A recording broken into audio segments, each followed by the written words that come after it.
It's good to hear, man. It's good to hear. I've like the past weekend for some reason. I don't know.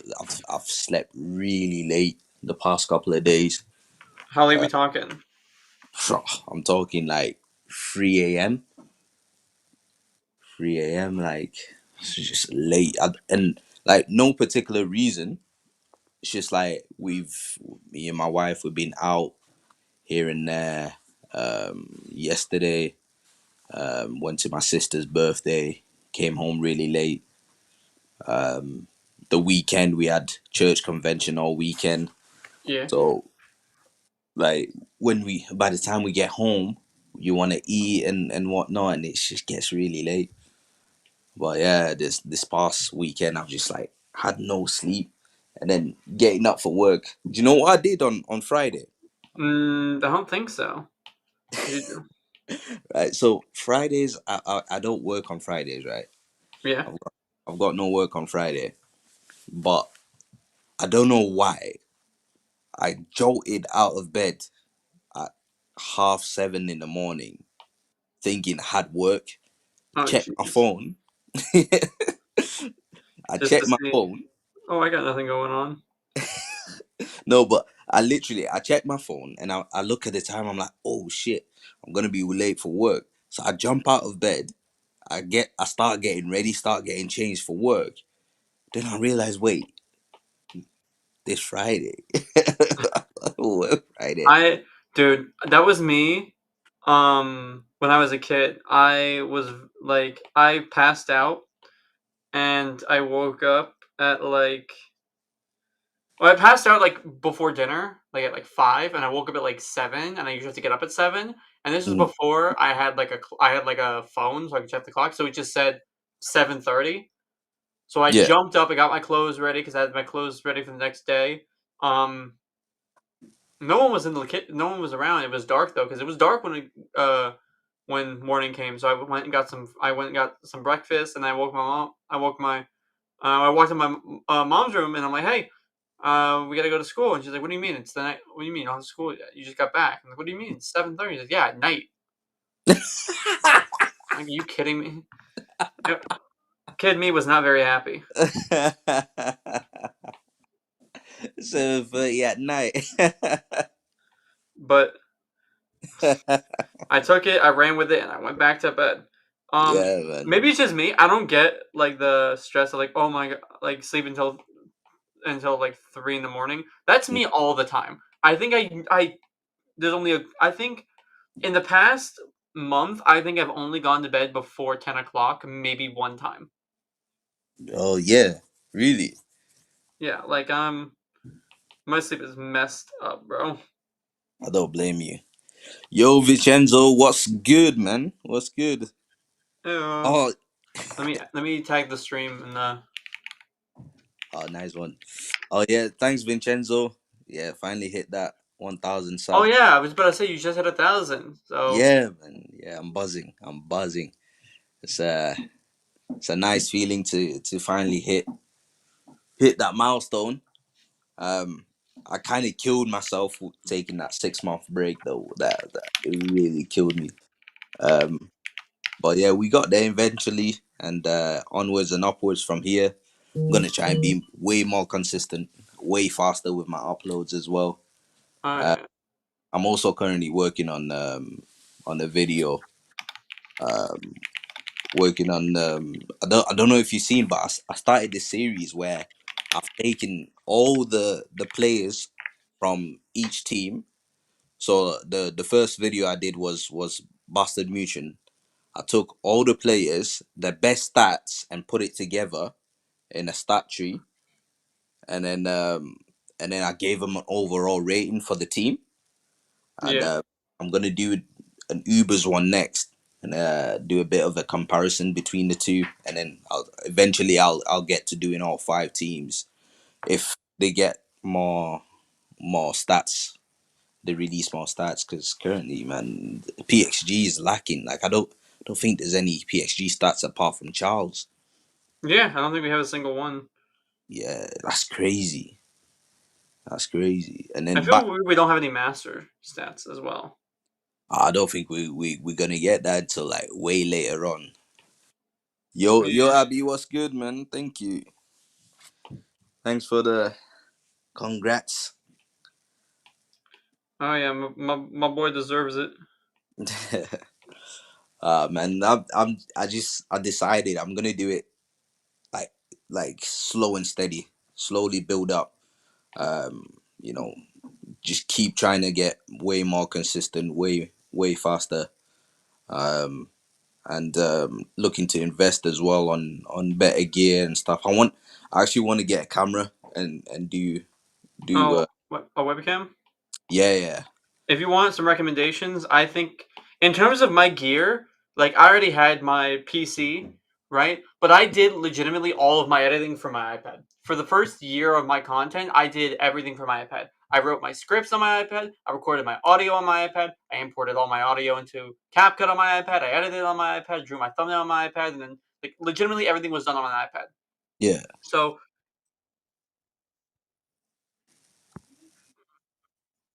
No, what? That's you you, just bro. That's explaining. you, Leo. All right, that's you. Okay, ouch, ouch, ouch. All right, no problem, no problem. Nigga just shot me twice. Oh yeah. Yeah, Shot me in the go on. heart. What were you And saying? you're You did it too all late. through your iPad. Yeah. Yeah, every video I've made. Oh, never mind. My Well, bad. you're talking to me or him? I don't know who you're talking to. I know. I'm Big. talking to Arrow.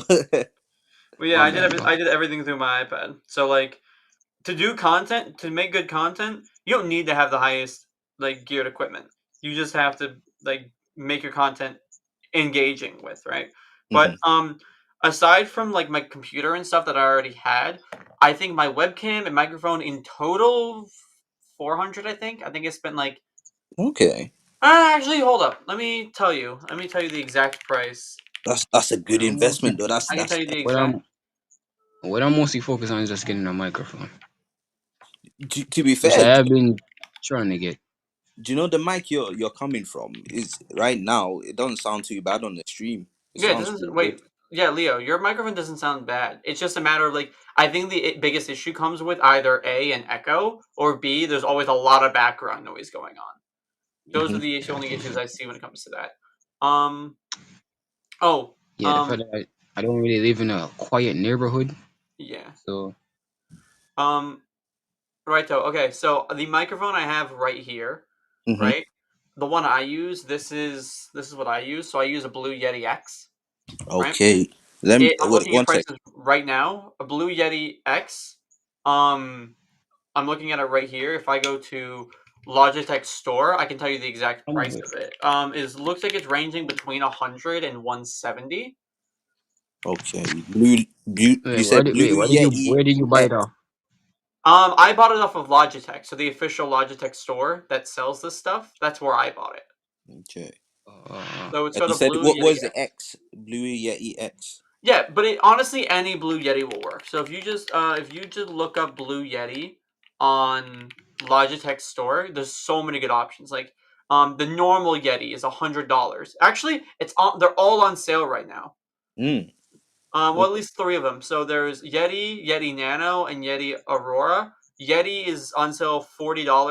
You save, so it's $100. Yeti Nano is on sale for 30, so it's 90. And then the Yeti Aurora is on sale. It's also 100. But the Aurora is just like a pink and a white version. The main Yeti is a black, blue, or silver. Ah, yeah. I see it Um, here. Oh shit, I didn't even recognize. But congrats on 1K. Thanks, bro. yeah. How did your Um, mic just get so loud all of a sudden? No, like I shouted because I was in shock. yeah. Um, Here, what you could get is also the Yeti X I have. It's 170 on Logitech's actual store. It's the most current one that they have. Mhm. But it's on low inventory now, so I'd recommend you get it fast. Um, there's the Yeti gaming streaming kit, which gives you a normal Yeti microphone, so not the Yeti X like what I have, but it gives Mhm. you like the little like the sound buffing thing that they put in front of the microphone. And you get a bunch of I think you get free Streamlabs. So like what Oh, I use for streaming, you get free that. Um, Yeah, really? I'm just and planning then to get there's that. something called the Yeti Caster. So you get the Yeti microphone and you get the Compass boom arm for 200. So you'll get the boom arm that lets your microphone hang and the Yeti microphone for $200. Can you Streamlab on iPads?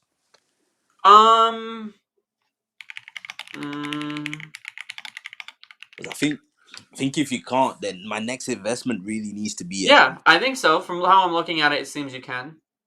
Okay. I think you should, if he you're right. Or if it doesn't really work, you should probably get like a Zeal Sound K66, What? which is what I'm investing in right now.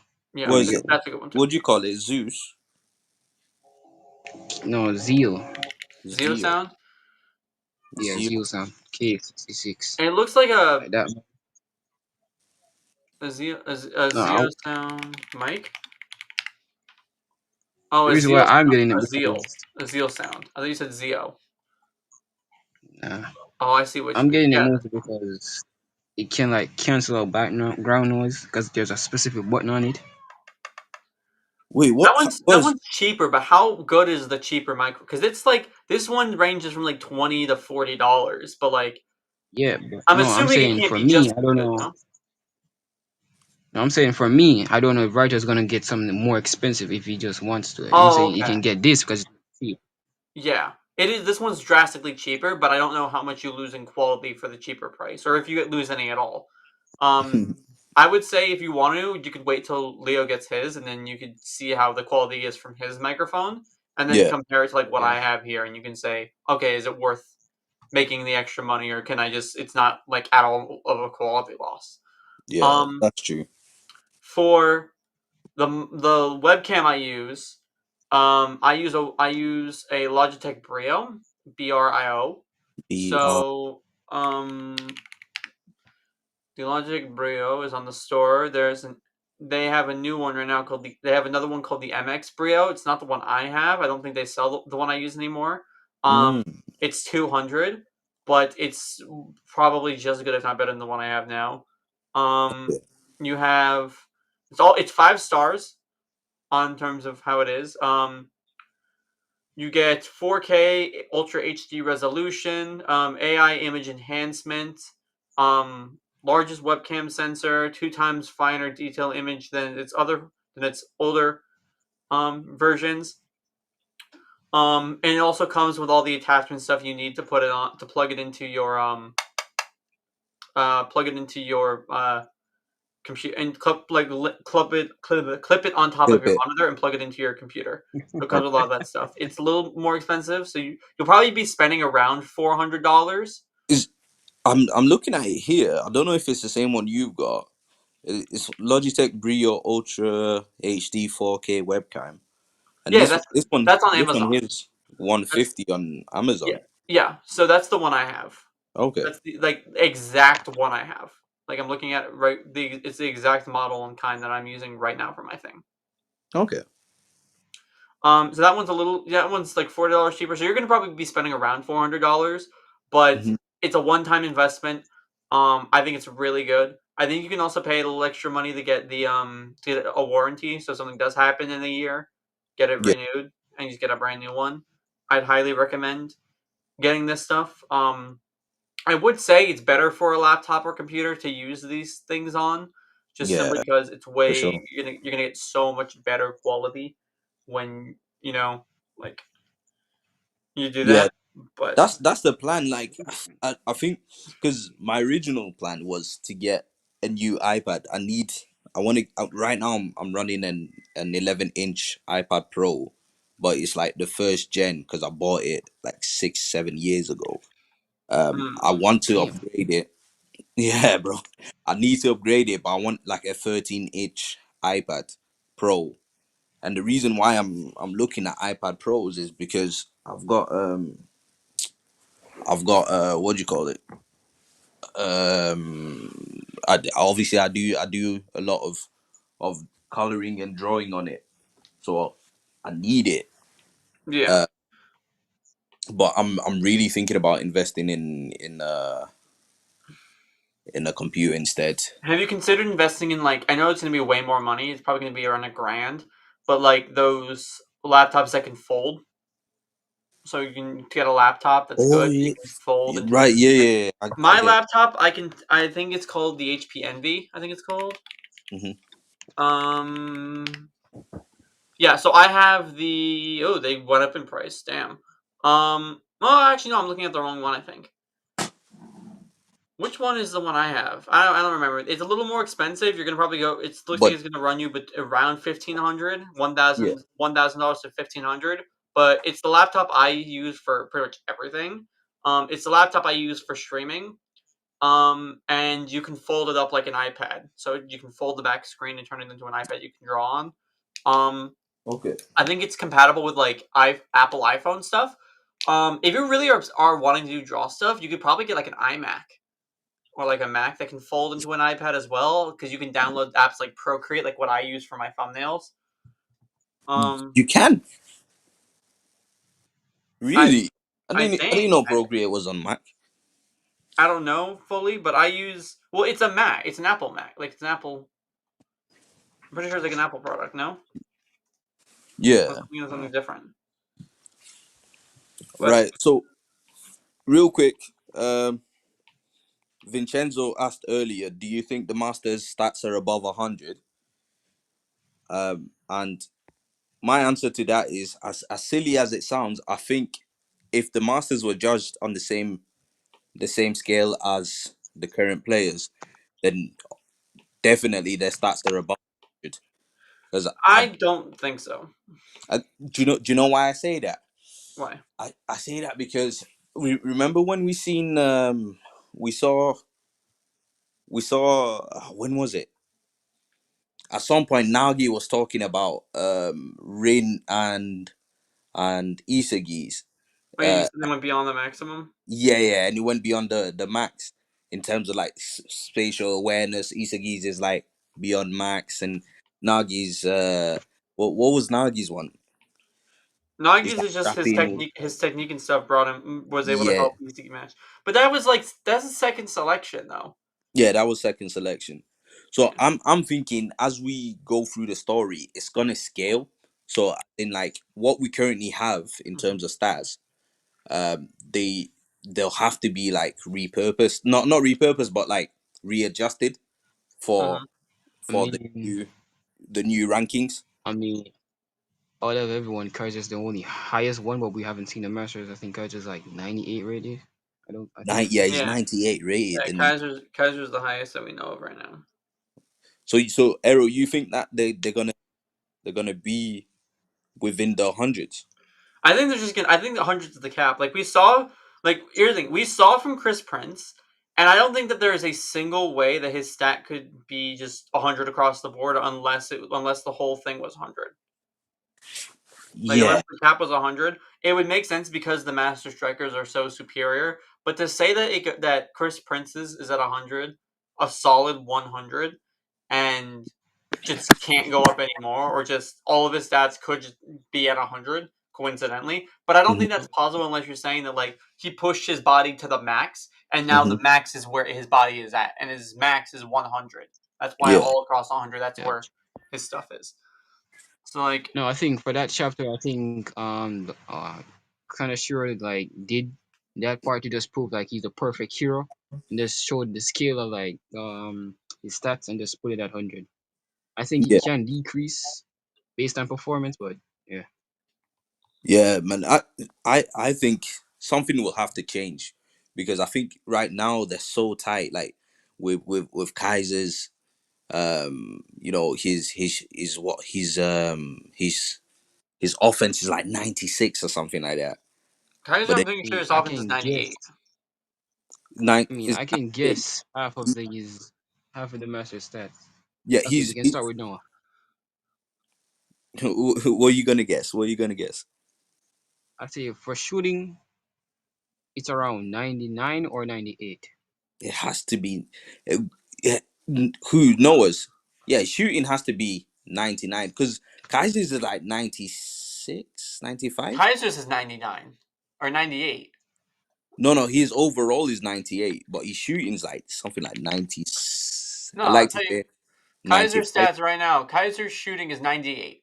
98. Oh my days.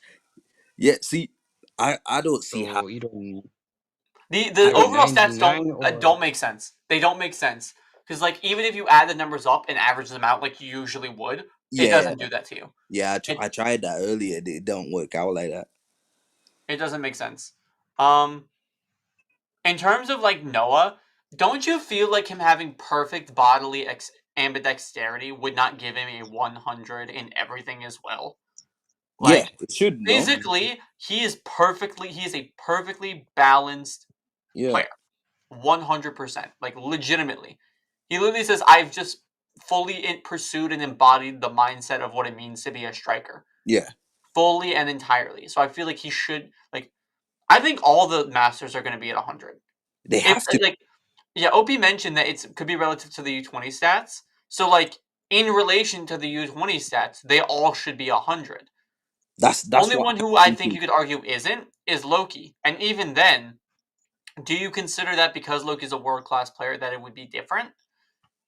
I mean, what style are we basing him off of? Like everything?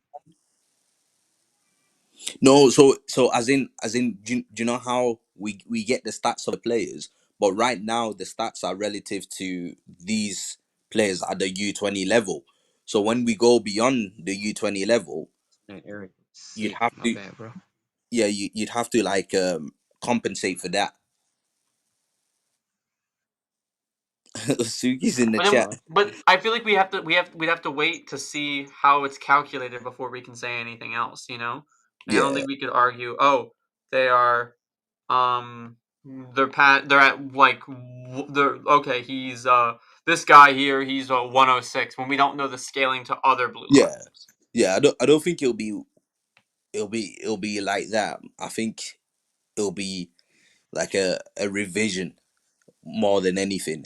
So like you said, I Yeah. think right Mm, now if you was to metric out the masters, they would literally like I think pretty much all of them will be 100 everything. Maybe defense they might be lacking in some areas and stuff like yeah. Which I do think Ravino lacks in a lot. that. Oh mate, I was gunning for Chris Prince for MVP master striker, but he lost every single game, bro. Now I don't know. Uh, I don't even know if he subbed in during the Ubers match. Sorry.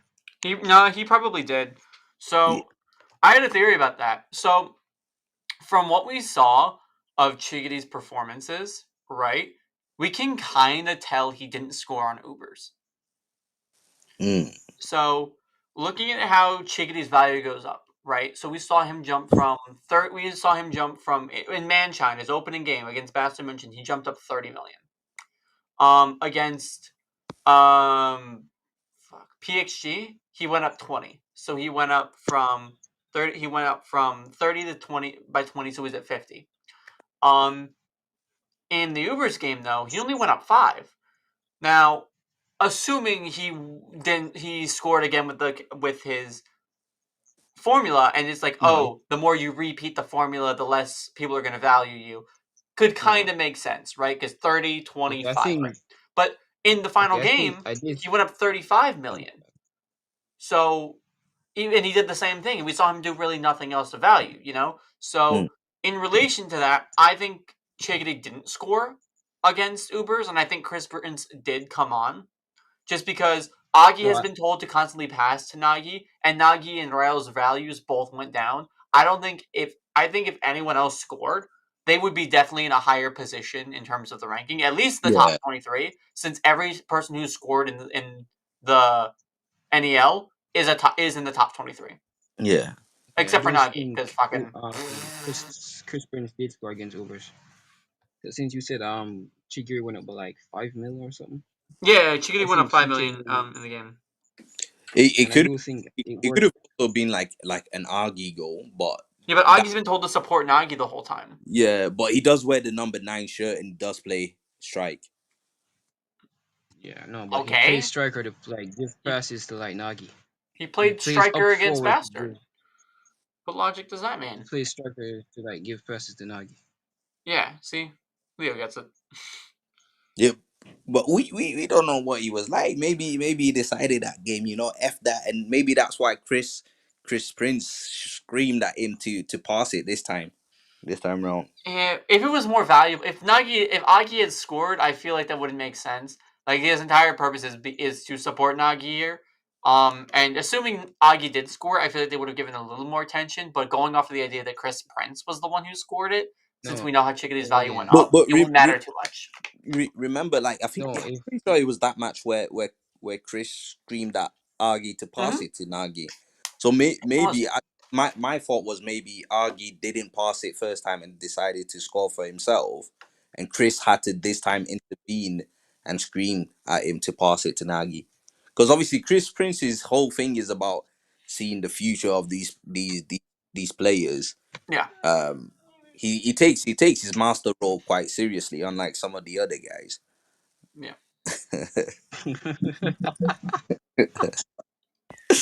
Oh, mate. Yeah, but yeah, I mean, no, but I think if Agi did score, when Chris Prince say it, instead he said pass Agi, pass to seishiro. He would have said yeah, but stop yeah, being my my dense or thought, something. my thought process is, if Agi was still playing that support role for Nagi, then Chris Prince wouldn't have to scream at him to pass it to Nagi. Agi would just do it anyways. But I feel like at that point, Agi was not trying to hear it. He wasn't trying to pass to Nagi anymore. Not a Then bad again, theory. with my theory, Nagi only scored one goal. Yeah, he only scored one. Yeah, Um. yeah, Okay. um, yeah. So Um. let me whip out the chapter real quick and give everyone a quick summary. Um, for those hold that up, I'll be right back. I'll be right back. for those that are not caught up. So the officials out. Blue Lock chapter 299, Blue Tears. And we see FC Barcha celebrating. Bachira's kind of high there, and so is Otoya. Um, Nagi and Rayo, obviously, they're a little bit distraught. And we see Nanase relieved, saying, I made it. Raichi's hyped, Zantetsu's hyped, Kyora's hyped. Tokimitsu, we finally get to see him cry. And as well, we see the defenders from the Japan U20. I feel bad for Neru, Neru Tepe. I feel bad for him. The guy didn't even get to even jump on Yeah, 3 minutes. he doesn't need to. Let's be Yeah, real. he's He probably doesn't. already at our club. I know, Yeah, but like former U20 player. It's fine. and then we get to see Igaguri tied in last place with my boy Nishioka. They did him so dirty. No, he didn't. He didn't even play in the final game. Shut the fuck up. They did my His boy bid is so still the same. dirty. Oh, mate. And then we see the big door open up saying Losers Gate as Loser. yeah, bro, that's Loser. as Ego tells them to fuck off. But like, the thing is, He didn't even say lock off. The man said he fuck said fuck off. off, Wow. bro. Like he's so hot. 32-year-old man, by the way, but all right. He's so hot. Like this chapter Ego, like no, like just no remorse, no nothing, just straight up. I Just saw someone I say don't even. Ego entered flow and telling Nagi to get the fuck out of there. it's like he's been waiting. It's like he's been waiting for it his whole life. I swear he hates Nagi though. It's probably Ego. No, I think the first he or probably doesn't second like chapter of genius everything. characters. And then have you guys have you guys been on Twitter? Have you seen that there's this little meme going around, right? Where it's like a message thread, and Isagi messages Ego saying, I don't get it, can you explain? And then Ego says, DM, I'll explain it. And then Rio messages, I don't get it either. And then Ego messages back with Google it. Have you guys seen that? No, I Guys, have not. No. I have I not swear seen it. Ego has favorites. He has favorites. He doesn't like He's Nagi. not wrong though. Like, and nothing he said No. or did was wrong. Yep. No, I feel like it's like Gordon Ramsay in a way because when, or let's say for example, you cook good, he'll appreciate your good cooking. But if you cook bad, he'll base it off of that and just starts Ooh. dissing on you. Ooh, yeah, Just that's putting on yeah, that's like right. if you cook good, you do good. But if you do bad and you just make something bullshit and just put in front of him to eat, he's just gonna release all his frustration on you. All And I Yeah, think right, all that's what right, all right, all right, all right, I get that. all right. Are you ready? You want to hear my theory, right? Yeah, Want go to on. hear my good theory? I'm dropping this video tomorrow, right? It's called How Nagi's return will lead Isagi to being the best striker in the world, Ooh, aka the golden brain theory. this is bold. Oh, all right. This is bold. All right, Hey, that thumbnail better be look good, bro. Hey. it's gonna be good. This is probably my favorite video I've made in the past year.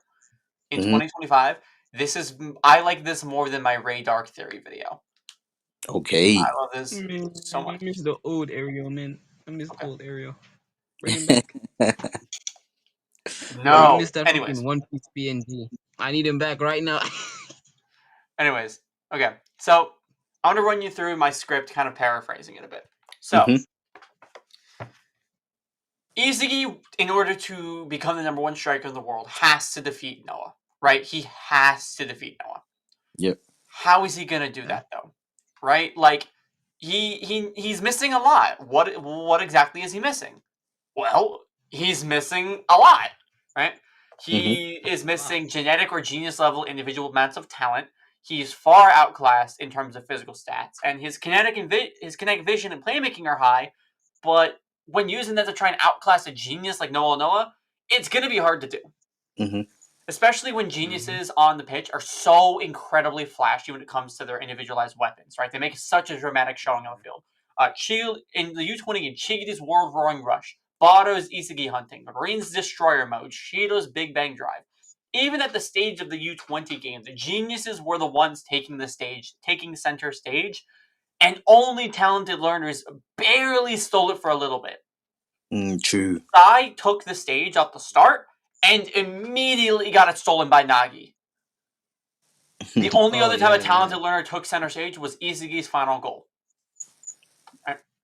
Yeah, that's true. The talented learner, they only had feats outside of scoring.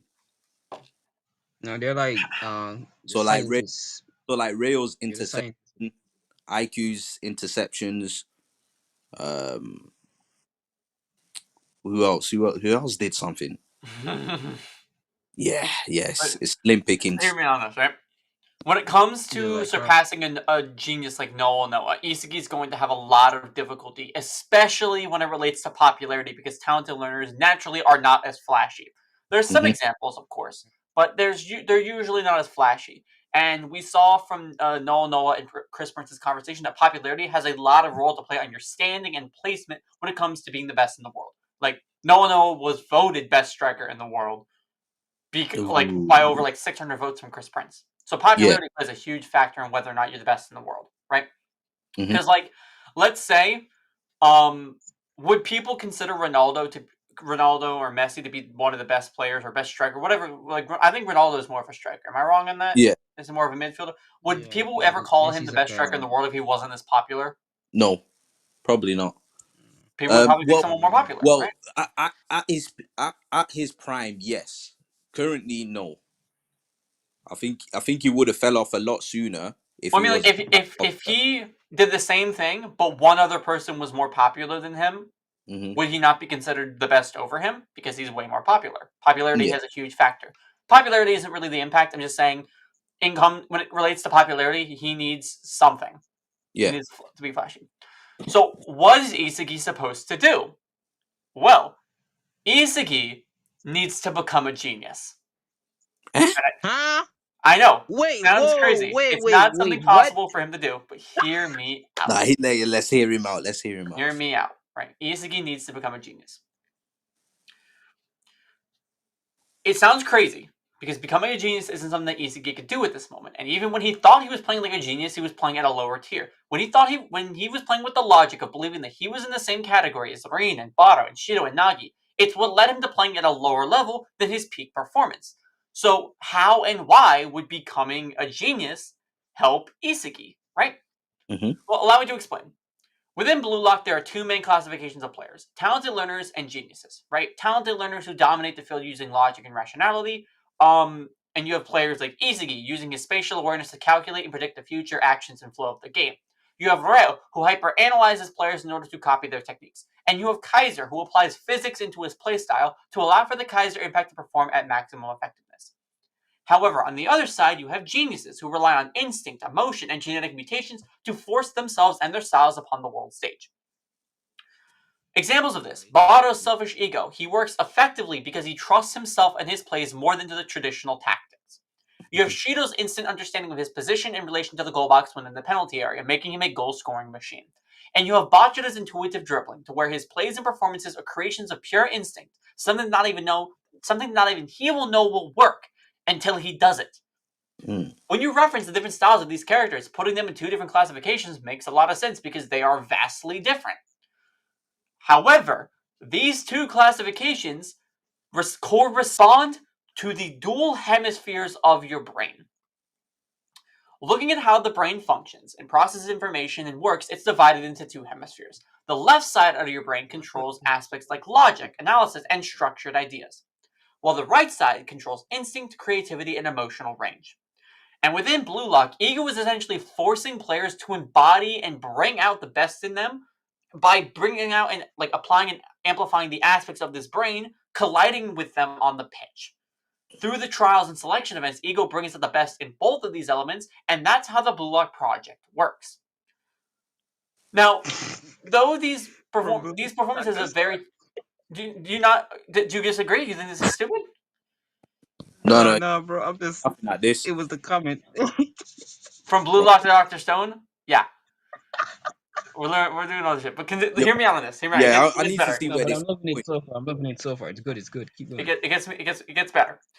Now, through the performances of these two ideologies, the players who embody them have issues with the other classification, right? It's like brain racism.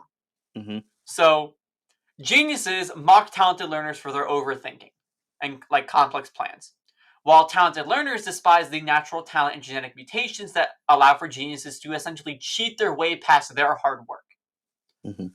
So, this is shown with Kaiser, who got mad at Loki and Noah, calling them unfair in relation to him, calling them unfair gods, cheating gods. And Nagi made fun of Bachira and Isagi as their coordinated efforts or required too much thought. Like, Nagi's genius level abilities allow them to perform it without thinking too hard. Mhm. But when you look at what Ego is looking for in relation to a BLUELOCK player, he's not really looking for a talented learner or a genius. He's looking for someone who can combine both of them. He's looking for someone who can combine both of them, just like his former rival and best striker in the world, Noah. Yeah, okay. When you look at Yo, I chapter see that. I see that. 165, we see the panel which shows Noah split down the middle, highlighting his pure ambidexterity and his ability to use both sides of his body equally as strong. But it also emphasizes how Noah is able to adapt to both elements of the brain, both mindsets and styles for players and strikers, and combine them into one, making him the most dominant player in the BLUELOCK world, earning him the title of best striker. He combines his raw power and ambidexterity of a genius with the tactical and analytical thinking of a talented learner, and it has allowed him to embody both elements of the brain. And this would make Noah less of a genius and more of a hybrid. You are. Yeah, I'm so liking this. I'm actually liking yeah, this. Not no, gonna lie to you. I No, got shivers, bro. it gets better. It I gets got better. shivers. Trust. Hear me out. it's answering questions in my head. And I mentioned a little bit of this back in my Talented Learner times Genius video, where there's a combination of both called hybrids, right? But through legitimate medical research, it's been documented that there are individuals who can actively use both sides of their brain equally, as opposed to one side being more dominant. And this is what is described as the golden brain. Ooh. These are people who can use both sides of their brain, highlighting the intuition, instinct, and creativity that right brain individuals have, with the left brain analytical and rational thinking. Ego's processes of BLUELOCK and the selection events that he has done are in an attempt to influence individuals to bring out their greatest elements and sides of their brain, while deducing the individuals who can apply both sides of the brain to their styles as well. This is why, through the wildcard program, we saw Kunigami take a literal 180 on his entire personality. Through medical trials, research, and specific events, Ego tried to forcibly create this through this situation in a rushed manner, but also reintroduced them to the project as a leverage and a key for individuals to embody both elements of the brain if they are able to sense it. And I do believe that this is going to be brought up in a later game with Isagi and Kunigami in a future World Cup match. Bro, somebody ban that man. Somebody ban this, bro. But anyways, in BLUELOCK, for this golden brain theory to make sense, there needs to be more examples than just Noah Noah, right? Well, there is another example. Michael Kaiser. Yeah. Kaiser is an individual who has displayed incredible compatibility in all elements of one's ego and mindset. He plays and thinks like a talented learner, analyzing the field and effectively makes rational and logical choices in relation to himself. But he also plays like a genius, leveraging his genetic weapon, the Kaiser impact, over others, as well as forcing his malice upon those against him, like a genius would, forcing his ego and ideology. This also applies to the states in which Kaiser can perform well in, seen with him thriving in the freedom and restriction that Isagi had provided him with. When you look at the ego sheet that Isagi provides in relation to a player's ego of world or self-styles and environmental aspects such as freedom and restriction, Kaiser can actively perform well in all elements of this chart. Now, of course, Isagi did define him to a restrictive, talented learner, as we know, but he could always evolve and develop as Isagi would understand these classifications better throughout the series. And Isagi originally believed that Kaiser was a genius, surpassing that of even Nagi and Rin, so it's possible that his original deduction wasn't entirely off. Okay. This is why Noah is so interested in Kaiser and considers him to be a potential rival. He's the only other player who has had the same compatibility for the golden brain that he does. There are examples in both new generation of these hybrid players who embody both elements of world and self-styled egoists. And Ego hopes to create one himself that can not only surpass Noah, but do it by embodying the true ideologies of soccer and egoism. That is the true intention behind the BLUELOCK project. Creating a player who can transcend the divide of talented learners and geniuses, using logic and rationality to emphasize the instinct and creativity that a player needs to become the best. Doing so would allow for the individual to awaken their entire brain, creating the golden brain theory, where calculation and creativity become one single action. That's half the theory. This is how Nagi's return would lead Isagi to the golden brain theory. Yep, I actually like this theory. I already understand why this is your favorite one. Yeah. I already understand. Yeah. With Nagi recently being kicked out of BLUELOCK, it is very discerning for him, especially when Ego considered Nagi's talent to have withered away.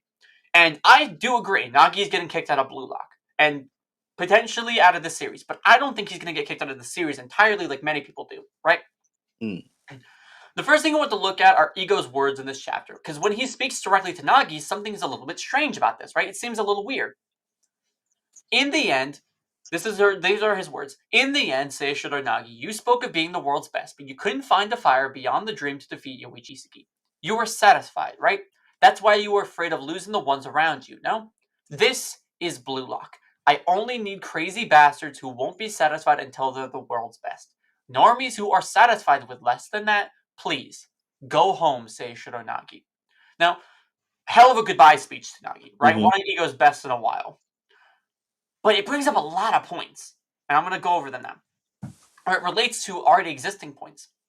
In chapter 32 and 33 of the episode Nagi spin-off manga, we see Nagi speaking with Ego and the World 5 about ego and ambition. In chapter 32, Ego mentions the concepts of death and how no matter what, everyone is going to die someday. So he asks Nagi about his ambitions for soccer, despite knowing that he too will die someday. Now obviously, Nagi's essentially dead. Right? Like, he's done. BLUELOCK is over for him. He's getting kicked out of the project. Yeah. I don't want him to be kicked out, though. But Ego's words about facing death, knowing it and continuing, and still having the ambition to play, it seems rather important. In the following chapter, in a discussion with the World 5, they tell Nagi about ego. They tell him that in order to understand his ambition and reason for playing, he needs to embrace his irrepressible impulses. And that's something I feel is very important right now in the story. Nagi, in chapter 298, embraced his irrepressible impulse and passed to Rayo. I mean, he instinctively did it. The impulse Yeah. was something that he could contain, and it led him to death. Or did it? Maybe sticking in BLUELOCK was bound to lead him to death eventually, and now being removed from the project is his way to survive and redevelop himself and his ego. I mean, Ego himself told him that BLUELOCK is not a place for someone like him. What if Yeah. Ego was telling Nagi to leave because BLUELOCK is not the place he needs in order to grow?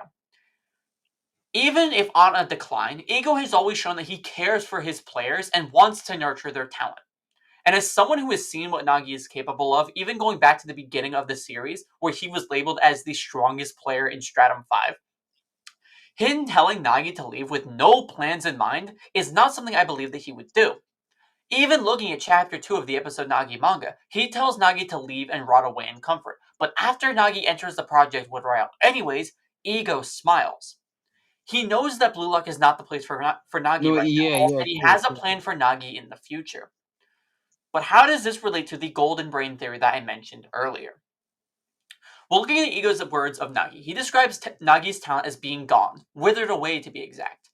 In Mhm. chapter 281, Ego describes what it means to be a genius. He mentions how players born with unique traits and abilities, or even mutations that allow for them to succeed in certain areas of life, lead to the redevelopment of the world standard. That is what Ego defines as a genius. And we know Nagi to be labeled as a genius. Or we knew him to be labeled as one. Because with the loss of his talent, you can't really call him a genius anymore. That was the one thing making him a genius by Ego's definition. So therefore, Nagi is no longer a genius. And that is a good thing. At the end of the chapter, we see Nagi about to speak to Rao, and I have some theories as to what's going to happen. And remember, what I'm about to say is just a theory. It's not saying, oh, this is confirmed, it's going to happen. Just Game theory. hear me out, right? Mhm. With Nagi and Rao's dialogue at the end of chapter 299, Nagi will eventually leave BLUELOCK. However, Nagi will first express to Rao that he has grown to love the sport, and tells him that he wants to go out and discover his true ego. In a mirroring to the second selection, Nagi would tell Rao that he is going on ahead and that he's going to catch up soon. Nagi would then leave with the chance to go out and explore his ego, playing at the club level and re-evolving, while Rao went off to play in the under-20s.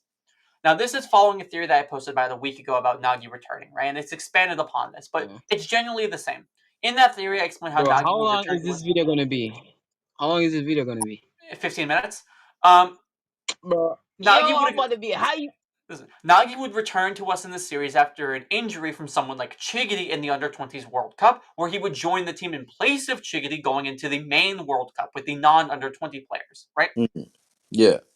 Now, a lot of people were commenting on my original video saying how Nagi returning to us wouldn't make any sense, and how if Nagi returned, it'd be a waste of his character and have no purpose in the story.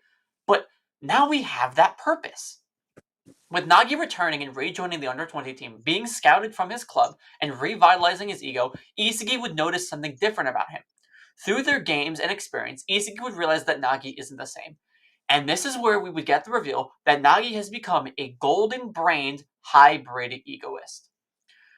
From the short time against Oh, Barcha, Nagi learned how to play more actively, and going to Munchen City or whatever club he went to, Nagi would learn how to incorporate analysis and logical thinking into his plays. This style was conditioned into Nagi, rebuilding his ego from zero after his death in BLUELOCK. And now he's returned, not as the lazy genius, but as the active genius. yo, teach. Can I add something on it? No, Because you shut the said fuck like up. Nagi's a best. Okay, Oh, what's up? my What's bad. up? Damn. What's up? I was saying like during the second selection because you said Nagi was active. I'm saying like the whole formula he created to destroy Barou. What isn't that kind of like part of it in a way? Oh, it could be, yeah, but it's more relates to in the Manchan game how he was playing actively, and against Barcha, he started playing actively with Agi, right? But Mhm. anyways, Isagi would You begin to continue. analyze Nagi more and more, attempting to understand what he did to awaken and evolve, where he would delve deeper into the talented learner and genius classifications. Eventually, Isagi would begin to understand the golden brain theory, seeing it in action from Nagi and understanding the rationality behind Kaiser in the NEL. This would be the final piece that takes Isagi to the highest level as an individual, learning from all the people he played alongside, combining the creativity and instinct of a genius with the rational and logical thinking of talented learners. It's even possible that Isagi's genius quality has already been revealed to us in the series, but Isagi needs to identify it. In chapter 292, Hiyori talks about Isagi's true magic of drawing out the true egos of others. By doing this, he effectively elevates them as individuals and lets them play with the purpose of evolving themselves and him in the process. We see this with Yukimiya, Hiyori, and Kaiser in the Anio, but also Rin, Bachira, Barou, and Nagi in earlier sections of the story. Isagi's genius qualities, the drawing out and elevation of his allies' egos, allowing for them to play on a higher level when playing alongside Yoichi Isagi. I think once Isagi realizes this, he will learn the truth behind the talented learner and genius spectrum, as well as his golden brain super victory theory to surpass Noah Noah. And that's my theory. Wow. That is incredible, bro. I like it. I actually like it. Bro, I understand why you said this might be your favorite one. Because Yeah, bro. I like. I've always questioned, why does Noel Noah not seem like a genius or a talented learner? I couldn't classify him in either one if I wanted to do it on my own. I'm being told that he's a Yeah. genius, but for me, I didn't really ever see him as a genius, and he was able to keep up with Snuffy, but I don't even see him as a talented learners type. So this makes a lot of sense to me. As well, Kaiser always makes my brain up because of the fact that he could use both Metavision and Predator Eye. And yeah, bro, that's sick, man. That's such a sick Bro, I idea. cannot wait for this video. I'm about to watch I'm this video going to be daily. staying up all night and make sure that I edit it to where it is one of my best videos yet. Yeah, for sure. For sure. Bro, Nah, this is. that's such a sick I'm idea. like, no, it got. When he started talking about it and it's about the ending, I got shivers. My body got shivers. I don't know why. I just got shivers. Nah, that I really hope this is how it turns out to be. Because that would do justice to my boy Isagi. And I need Isagi. There's a little more evidence that leans into it, that kind of makes more sense. So I want you to look at it like, talented learners need to throw away their restrictions, right? The things that hold them back in order to play rationally, like their emotions, their connections, all that stuff, right? But the same thing applied to Rain. Like, Rain got fixated on Izagi, yes, but he threw away his ambition of, like, these players are what's causing me to enter flow state. It's simply my ego and my reason for living. Yeah. I think that leans a little bit towards why Isagi is part genius, and we'll soon understand it. Because when we see him going into his true flow state and the brain is always highlighted, it's Yes. always playing when he's acting. He's elevating everyone, but he's also playing like a pure talented learner. He's definitely leaning into the left side of his brain, Mm-hmm. but when he starts embodying both elements of the elevation of people and his talented learner thinking, he 100% plays on the level of geniuses. Yeah. And I Oh, feel I like he think needs that. to understand that. Didn't like Ray notice this? Didn't Ray notice this in chapter like when he scored his final goal? No, it's Like, what? Well, like the brain? Isagi's his charisma to draw out other people's talent. Oh Like, yeah. Ray noticed it, right? Oh, but also the final goal is pure proof of this theory having some credibility. Mm-hmm.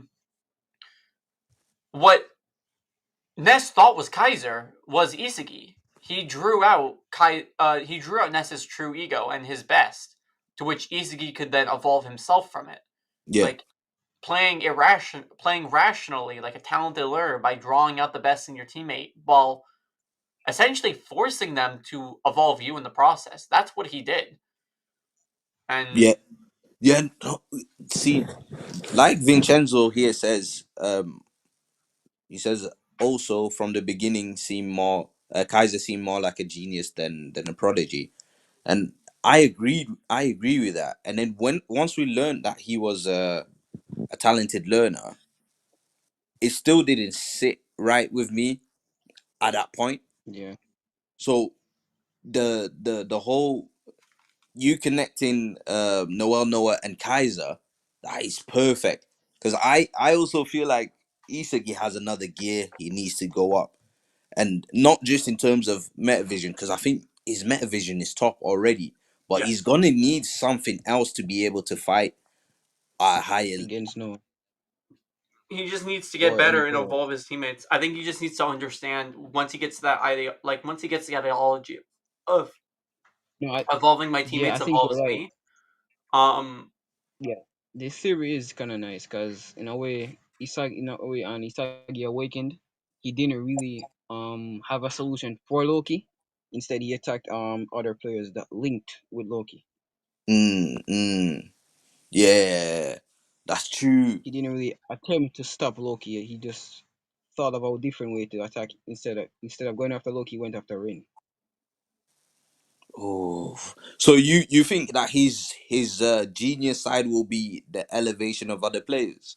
yeah, like when it comes to what defines a genius, at least by Ego's definition, or even just like how Isagi interpreted how they act, I think it's 280. I think is how we saw Isagi describe some geniuses. I know we saw Ego describe it, but I want to see. What is a genius, anyways? Analyze, understand the concept of a genius. Um, Regardless of how much logic I've accumulated, is it some a genius? Is a genius someone who can transcend all that with their unimaginable play style? I think because Isagi can elevate his entire team to a new level and a new style, I feel like that does make him a genius. Geniuses aren't logical. They fascinate people by living however they want and naturally becoming the center of the soccer world. I feel like you can still be a logical genius. I feel like Isagi still needs to do some in-depth stuff because Noah's a genius and he plays incredibly logical. Yeah, Like like he says, they fascinate people by living however they want, and they naturally become centers of the soccer world. That is exactly what happens to Izagi every game. He becomes the center of the place, center of the field, center of the team. Like hmm, that's exactly who Izagi is. Like I'm someone who can only continuously adapt to geniuses. No, you're a genius yourself who adapts. Like yeah, the term adaptability genius is true. yeah. See, I think that's what he was leaning on at the beginning, wasn't it? He was leaning on that adaptability genius before Ego said, "Don't try and be a genius." Remember? But then again, yeah, He doesn't need to those try are and do. He Ego's needs to. words. He needs to Yeah, like he needs to logically comprehend what he can do that makes him into one. He needs to just instinctively do it. That's the right side of the brain again. Yeah. okay. But The what I whole point is mostly though says 23 players that because you have injuries. Though you can only have 7 bench players. No, you can't. They're gonna be going in with 12. They're going to be going in with 12 bench players. In the Blue Lock world, they have 12 bench players. In the U20 game, they had 12. I don't know That's why they wouldn't be applying by the same rules as the actual World Cup when they're facing off in an actual a regulation match for this thing. With that's not true. with Chigity getting But injured going into the final World Cup. So after the U20, this would be totally after the U20s. This would be like 200 250 chapters later. 250, 300 chapters later, where Chigity's fully injured, he can't play anymore, and there's an open spot. People get scouted to come up and play for the World Cup team all the time from yeah, World. yeah, It happens all the time. So why not bro bring up is someone like that? Especially when bro Ego is can constantly keep getting updates on Nagi and his performances and because he's playing at the top level. if you think about it, by the time we get to the real World Cup, we won't. The surely there's not still 23 blue lockers at that point. They'll they would have withered away. Not withered away. They would have whittled it down to a little bit less. Surely by that time, maybe even 5 players by that time. whoa, dang, that's harsh. No, but But I don't know. because you got to think about it. Like this is still blue lock, and the aim of the game is to find the one true striker, the 1-2 striker, making it seem like it's some kind of what is it? What was that show? I can't even remember. But yeah, the aim of the game is That's to find the world's best striker. So they're not gonna go into the proper World Cup with still 23 blue lockers. I mean, I guess, but I don't really know. Who would be the other replacements on the team? No, because at that point you're gonna have to play with the adults, right? Because you can't have just a bunch of kids playing against Noel Noah and the rest of the France team. They'll have I adult. mean, true, Like we're gonna be playing true, against. but We're gonna be playing Connor against. sure has had shown characters being good, but then again, they're just NPCs. No, But but you I think fuck with about it. the idea. Think about it, because by that time we'll be playing against the likes of Adam Blake and what's the guy from Madrid called? What's his name? Luna? Yeah, Luna, Adam Blakes, and Dada Silvers. We'll be playing against those guys. These are full blown adults. So I don't think we go into the proper World Cup with a bunch of 17, 18 year olds. But then again, some of them could gain experience, but sure, yeah. Yeah, no, for sure. I think at some point we're gonna be introduced to some adult footballers that will take like a big role in Blue Lock. Obviously, the main cast. Okay, all right. You guys, The, weird Since you question. say that, wait. Oh yeah. Do you guys ever like read the chapters and feel like we're hitting a new pivotal turning point? Like the series will never be the same anymore. Like yeah, well, when when when Isagi scored his goal in the U20 game, that chapter is like, yeah, from now on the series is not going to be the same as I've read it beforehand. And now with Nagi being eliminated, it's going to be going a whole new direction that's because what. for the Yeah. last like what, how many chapters in the 150? It's been like 4, maybe 5 years, like of content with these characters that we've been Hmm. like kind of limited with. Like Nagi's gone, and he'll likely be gone for at least another 100, 200 chapters. So It's like the it's story gonna is have gonna to be feel a different because different dynamic from here on. Nagi's been with us for the whole time. Legitimately, first selection, final game, we got Nagi.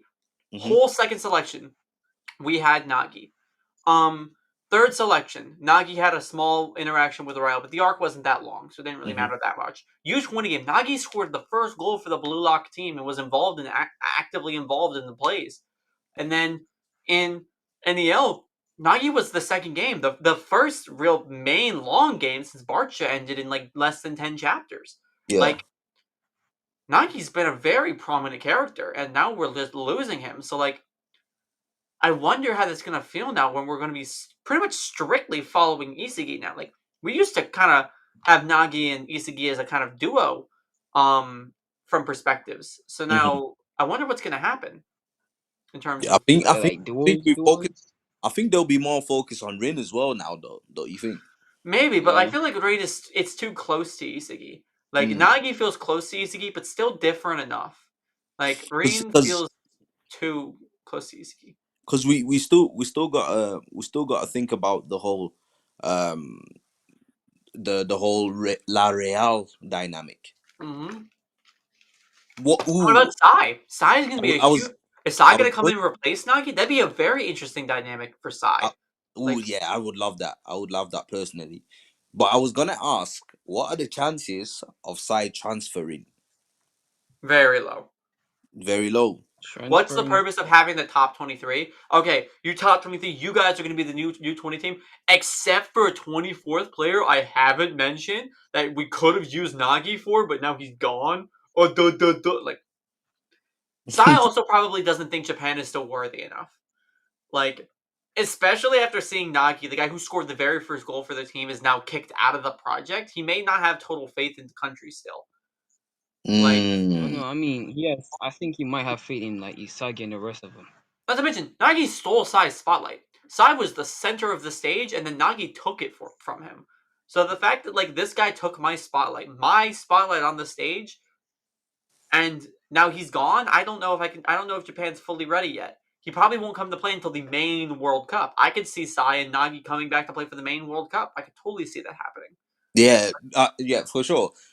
I think it will be the main World Cup thing, but we've also remember we've had the whole Sai and Isagi will team up at some point, but I don't think that was meant for just the World Cup. I So mean, you try to influence. You're trying to take the terms of like they'll team up eventually. Like they're gonna team up immediately. Like no, not immediately, but I'm just thinking like eventually, like I'm thinking it can't just be a World Cup thing, right? What are the chances Sai getting transferred to Boston Munchen? no, zero. Real is the strongest club in the world. If Sai wants to achieve his dream of winning the Champions League, he wouldn't be Boston playing it. Boston Munchen has the best striker in the world. Sai's a genius passer. I got another theory in my head. All right. Hear me out on this. Hear me out on this. Hear me out on this. Hear me out on this. Hear me out on this. Sai's goal is to win the Champions League, right? Mm, Nagi is now kicked out of BLUELOCK and is going to have to play at the club level. What mhm. if episode Nagi is going to go through Nagi's experiences playing in the Champions League, where we will see him face off against Sai? But then he can't be in Kawasaki Breakers if that's the case. We don't know where his bid came from. Yeah. The Champions League could be from anywhere. It's all the clubs in the world playing against each other. At least how No, I it's it's, this it's works. only European clubs for Champions Is League. it? Yeah, Well, Nagi's going to Munchen City, hopefully, probably, and hopefully. I'm pretty sure that's I mean, they're called Europe's top clubs, and England's there.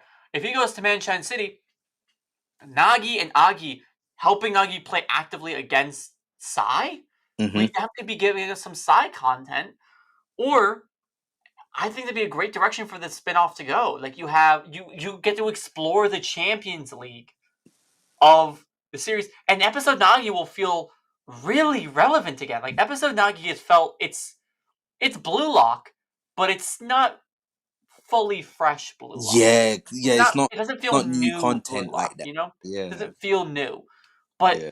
if he goes to the playing the Champions League, it's a whole new realm that they'd be exploring. They got to cover the World Cup and the Champions League at the same time with no issue of stretching the series out. You cover more information at the same time, give so much more content. Hmm. It could cook. And I Yeah, think that's a great way to involve Sai. Get some Sai content. Because if he doesn't play in the U20 World Cup, get Sai. And after winning against the Champions League, or beating Nagi, and winning the Champions League, and Japan wins the World Cup, have Sai come back to play for them. That's his excuse. He achieved his dream. And now he's moving on to the next one, the same way that Nagi achieved his dream of being an Isagi, and now what's next for him? Sai has an objective. Nagi will soon have an objective. I think it's interesting. yeah. Now that would be interesting. I would love some club content like that's not Boston Mutual, bro, Also, by the way, or the Boston Mutual. more new Gen 11 content. We could get Hmm. more from Lorenzo. We could learn more about the other new Gen 11s. We get to see Ooh, Sai and Kaiser on a club team together. what if Nagi goes around facing off against New Gen 11, and then but that can't be our introduction to them though. Not Why? in the episode of Nagi. I feel like we're getting too much. I feel like we're getting too close. Like the rest of the new Gen 11s, we would have to meet in the U20 World Cup, and I feel like that's going to be way too annoying to be. Oh, new Gen 11, new Gen 11, new Gen 11, new Gen 11, new Gen 11. Yeah, Give us some new content in episode Nagi, aside from them all just being in the World Cup. Like, yeah. They can't all be in the World Cup for sure. I think Kaiser could play in the World Cup. 100%. I think Kaiser could play in the World Cup. Hmm. Sai, I don't think so. I wouldn't want him to. Hmm. Lorenzo, I don't want him to either. But I think having Lorenzo play at Ubers and get more content from him from episode Nagi would be so cool, especially because like they matched up a little bit and they had a little bit of interaction. I want to see more from Lorenzo. I feel like Lorenzo's the one character we haven't seen enough of yet, and that Yeah, we likely won't see any more of. So this is a good way to keep getting him, some attention. yeah. That's true. That's true. No, I think we need to actually be able to see some other teams playing some people people outside of Blue Lock. See, my thing was, I think the the World Cup, because normally what happens in World Cup, I don't know, I'm not quite clued up on the U20 World Cup, But in the real World Cup, what normally happens is because every game is played in one country. So like the whole team, every team in the World Cup flies to that country, and obviously they get based in that country. So I was hoping that in the U20 World Cup it could be like in a big massive, I don't know, like sports camp area. Do you know like in when they do Olympics and everyone's in like Olympic City. Yeah. Yeah, so that type of vibe. So what I want to see is outside of the football pitch interactions with other teams. Like like maybe some dickhead from I don't know from France or from Spain comes over to try and antagonize the Blue Lockers. That type of vibe. I want to be able to see that like some interactions outside of football to actually bring stakes into it. Apart from obviously we want the Blue Lockers to win the U20 World Cup, but we want to actually be able to hate some of the opposition, and I don't want it to just be Kaiser again or Don Lorenzo again or Loki again. I want to actually see some new introduction to new characters. Obviously, we're gonna have to see some new Gen 11 in this upcoming arc. Yeah. We're gonna have to I don't think we can skip out on that. All right. Can I ask you a question in relation to like your thoughts on players? Yeah, All right. What makes a good shooter? a Like a good good goal sh- scorer. a good Are shooter you a or good go are good you a good goal shooter scorer. because you can make shots from impossible positions, or are you a good shooter because you are accurate in your shots? What would you say is more valuable? Accuracy or shooting from anywhere. Um yeah, I think that's a good way to put it. Okay. Um, Accuracy. Okay. Shido fans. This is why Chigiri is better than Shido. Thank you. Really? How to hype my goat up. There Is he that is. way? I thought he was going some Oh fuck no. philosophical route or something like that. No. No, hell no. When it relates to like I had an argument with someone when I was doing a TikTok, and it was like ranking the top 6 in the NEL. Hmm. And this guy put Shido over Chigiri in relation to shooting, and I said, "Well, I don't believe that simply because Shido is incredibly inaccurate and he takes shots from impossible positions that he is very likely to miss and is Hmm. very inconsistent with hitting." I Yeah, think, despite Chigiri being able to only having a shooting range of one position that's consistent, I think if he goes there and he can score 90% of the time, yeah. I would consider that him to be a better shooter in that regard because he makes the most consistent shots and makes the most But consistent goals from his shots. counter to that though, I agree by the way. But counter to that is because Shido's shooting range is much broader. So in terms like he can shoot from many different positions within the box. Because of he has that variety on his side, it means that he it'll take more volume, but he has the potential to score more goals because with Chigiri, as long as you keep him away from his zone, you limit most of his shooting You opportunities. limit most of his guaranteed shooting. Yeah, he can still score from elsewhere. I Yeah, know. he can still Yeah, score accurately from anywhere else. Like Chigiri's not. That's what I hate people saying is that Chigiri is limited to where he shoots. No, that's just his most consistent thing of doing it. yeah. And by the way, if you aren't fully aware of what he's doing, you're not going to be able to realize it until after like his second or third goal. Hmm. Like Chickadee is fast, man. Oh Like yeah, he was actively blitzing like Isagi, yeah, and bro. but he saw the slightest motion and made it past an entire player by like a full meter. Like if you don't know what he's doing ahead of time and he gets there once, he's scoring a goal. If Yeah, you still don't realize he's gonna get there twice, and score another one. Probably on your third attempt, you'll realize he's trying to get to that area. Mm-hmm. But even then, it's a matter of stopping him from getting there. Because even Kunigami has tried to block him. Like a power player, a power man marker, if anyone. And he just ran around him. Like, Yeah. the whole thing of Chickadee is that he can shake off marks now. So if you try to stop him from getting into a zone, like, only way to do that is by pretty much physically pressing him. With his speed, he can just move around you, and he's there. And either you try to hit him with a foul to stop him from moving, and he just takes the shot from his golden zone anyways, or he just gets a good pass off. Like, even then, I would say Chickadee's vastly more consistent, given, like, with Shido, he has no plan. But I feel like having no plan is worse for him. Because he's just going to do Really? whatever he wants. So you don't have to stop Shido from getting to his zone. You just have to stop Shido. You know? Yeah. Like, if, Or, like, here's or the, like, stop it. Or we saw stop the we saw passes with to Shido. Kunigami. We saw with Kunigami. You Mhm. stop Shido himself, and you eliminate the entire scoring thing. With Chickadee, you're not really going to be able to stop him unless you're just as fast. Like, Yeah, that's true. that's the difference with that's the broken thing with fast characters, is that you cannot stop them unless you are equally as fast. OB says just park yourself in his zone. Kunigami did that. Kunigami went to rush in and blocked him from getting into his zone. Like, Yeah, his zone was like right Ultimate did as behind him, well. sure, but he's still technically parking himself in his zone. And by the way, 19 meters out, 19 degrees from the goal, that's like a range.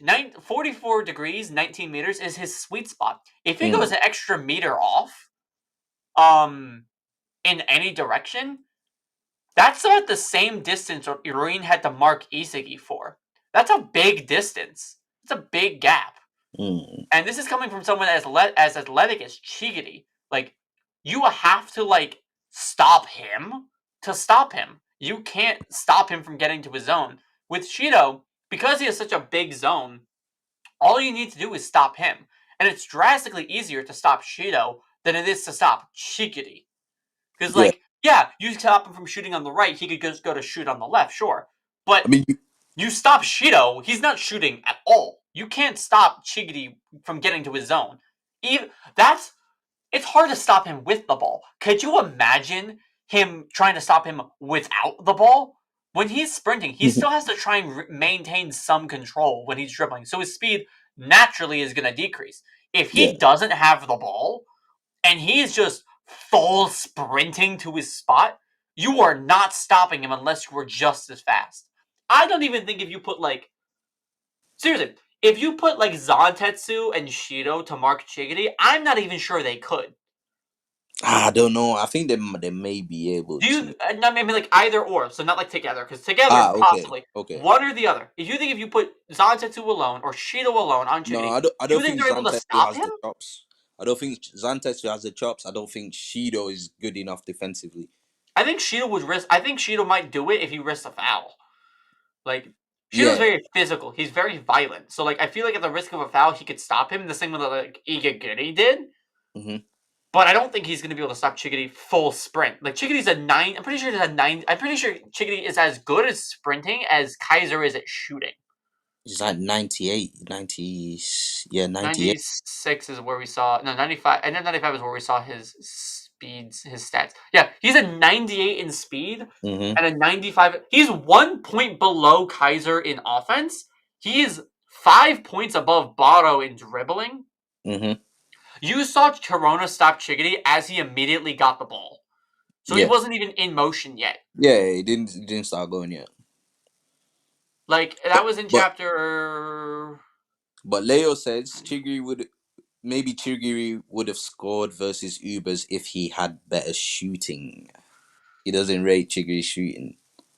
Well, he is also playing against the most defensive team in the league. It's going to be hard to score against them. Like, Kaiser, like, Isagi scored against them because Lorenzo, the strongest defender he had, was broken up the field, and he had Kurona and Planet Hotline. Planet Hotline's broken. It's busted. Yeah. It's the greatest 1-2 passing combo we've ever seen in the series, right? But Yeah. it's also, like, the only one who could have stopped him was Ness there, and Isagi had a weapon that he wasn't expecting. Like, Mhm. I feel relatively scoring the first goal on Ubers is drastically easier than scoring after.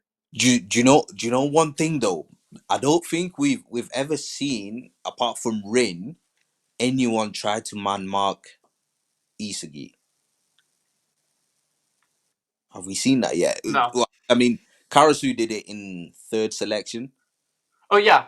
By the way, who was it? Leo. Yeah. Sorry, not Leo in chat. Leo in the Discord thing.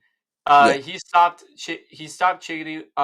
As soon as Chigiri had gotten the ball, he wasn't even running yet. He jumped in to grab the ball, and then he didn't move. And then Kurona was immediately there. He didn't progress further at all. And even then, Kurona is the second fastest character in the series by stats that we know of. Corona's a 94 in speed. 95. 95? So he's only one. So he's only how fast? Three. He's 3 points Chigiri slower is than. He's only 98. 3 points slower than Chigiri. Yeah. Do you think Shido's as fast as Kurona? He'll be Kaiser is still fast. He's he'll be above slower. 90. I think he'll be slower. When did we see Kaiser stop Chigiri? Oh yeah, he took before an extra. Chigiri passed it to No, it was 194. Chigiri was against Yukimiya, and he took an extra cut. yeah, and then he passed it to Chris Prince. Yeah, but again, he wasn't running. He just took a mock cut to the side. He was stationary because Yukimiya came over and pressed him, and then Chigiri just made a mock cut to the side, and Kaiser came in. Like in terms of full, you can stop Chigiri once he's stopped, but if Chigiri gets pace, if you give Chigiri 2 meters of sprinting time, he's done. If you let him break away and you're not holding on to bro, he's gone. And even then, if you're holding him physically from the front, what happens if he just accelerates backwards? We've seen him do that against Isagi in 176. I'm pretty sure he did. He did just that. Let me accelerate backwards. Yeah. What Yeah. chapter So was he that? so he cut to 176? he was running on Isagi's right. He kicked the ball through Isagi's legs, accelerated backwards, and ran on Isagi's opposite side. Yeah. So yeah, he ran behind him, didn't he? Yeah, like here, I'll send the panels into the Discord right now, Leo, in the general What chat. chapter is that? What chapter is that? This is 176. I just sent you the panels in the chat right now. Shigiri makes it past the one guy. Isagi rushes in. He's on his right. He accelerates and cuts back again and does a full reverse curve. He cuts backwards and runs forward. Oh yeah. So he cut. Yeah. So he gets towards the edge of the box and then cuts back in. Yeah, if you when it comes to stopping Shido from shooting, it's not hard if you have a man to mark Shido, or simply put pressure on him when he gets to the box. Right? You put pressure on him when you get to the box, Shido can get stopped from shooting. You put pressure once Shigiri gets to his golden zone, it's really hard to stop him. No, but to be fair, in the box, Shido's really hard to stop as well. Not really. He's not harder than under pressure. Shido's not hard to stop when he's in the box. He's not hard to stop when he's in the box. He's hard to stop once he gets the ball because Shido just takes immediate direct shots. Well, yeah. But if Shido doesn't have the ball, he's not that hard to stop. Shigiri was playing pre-Metavision Isagi and weaker Bastard Munchen. That doesn't make any difference. It's a matter of you cannot stop him when he's. Also, this is for we're also using weaker Chigiri. This is first game Chigiri. This is very first game. Yeah. The argument that doesn't make sense because Chigiri was also scaled down at that point. Sure, pre-Metavision Isagi is drastically worse than Metavision Isagi, but Metavision doesn't stop you from. It doesn't help you with stopping a sprinter. It's not a physical enhancement. If anything, it's a negative because you're using so much stamina to maintain it. True. You have to balance maintaining your stamina with Metavision and your overall physical stamina with playing. Oh yeah, Leo, what was you saying? Sorry. Leo, hello? No worry. Keep going. No, I finished my point. You can stop Shido before he gets to the box. It's hard to stop Shigiri before he gets to his golden zone. You will literally have to put 2 people on him if you want to do anything. Like, you have to put someone to try and slow him down, and then another person to intercept him once he gets to his golden dome, like Kaiser did to stop him from shooting. If you Yeah, don't do that, you are never stopping him from shooting. But Shido can get stopped by a single person. yeah, for sure. And I think you also need to get in the way of his golden zone, because you're not gonna fully stop Chigri, but the best thing you can do is try and prevent him from getting to the optimum position to shoot. So that's your best bet Yeah. when it comes to Chigiri. Also, Leo, not our Leo, in chat, Leo, Shido is someone who peaked early. Because Shido used to be a top tier, and I will admit that. Going into U20 game, Shido was a top tier. Shido was like easily top 3. Right? I see. I disagree. I disagree with this. I think Chigiri looks way better now than he Yeah, did I before agree with that. beginning. I'm just saying, you want to talk about someone who peaked early.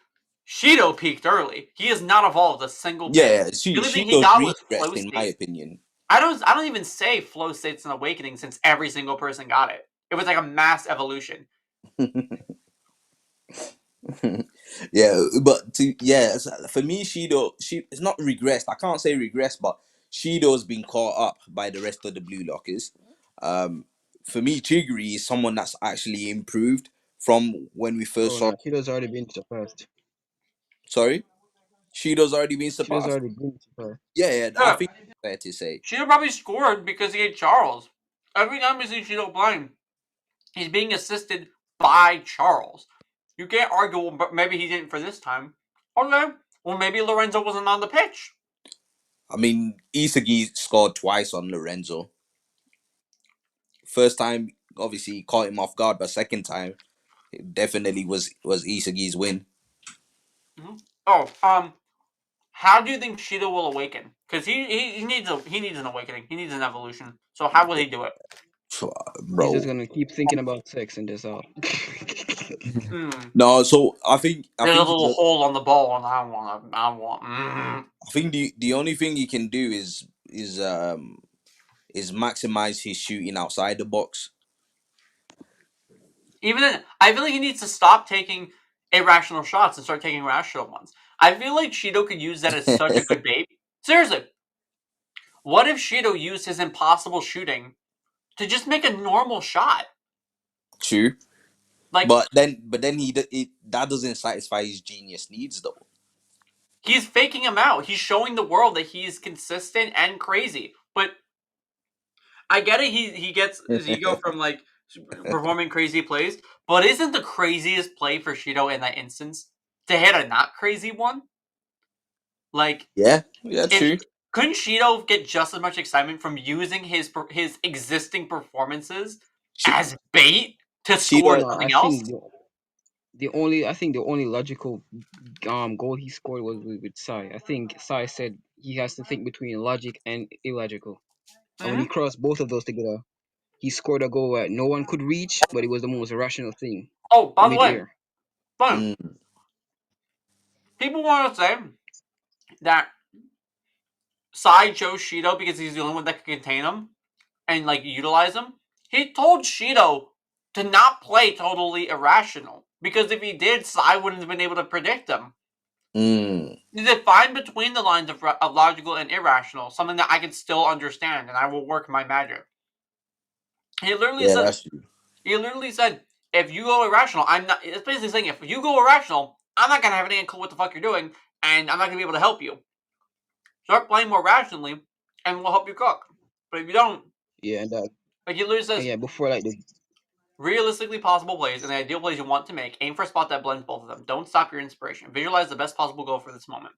If he said, if he yeah, legitimately went, yo, I'm gonna play totally irrationally, make no sense.